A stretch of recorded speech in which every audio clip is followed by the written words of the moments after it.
ভালো কথা, যেতেই পারে। রাজ্য মহিলা কমিশন কি করবে? রাজ্য সরকার দাঁড়ালি করবে, যেটা হয়েছে সেটাকে ধামাচাপা দেওয়ার চেষ্টা করবে, আর কি। এত বড় একটা ঘটনা কলকাতার বুকে ঘটছে কেন? সরকারি হোক বেসরকারি হোক, যে প্রতিষ্ঠানে হোক না কেন, এটা আজকে বাংলায় ঘটছে কেন?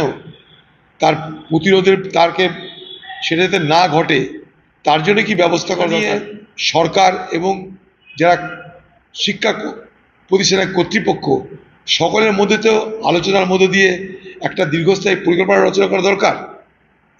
সেখানে তো মাথা ব্যথা করছে না আজকে সরকার।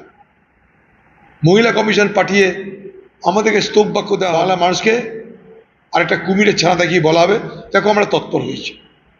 রাজ্যে মহিলা কমিশন আজ পর্যন্ত এতগুলো যে ঘটনা ঘটেছে কটা তদন্ত করেছে, আর তাদের তদন্তে কার কি সাজা হয়েছে বলুন।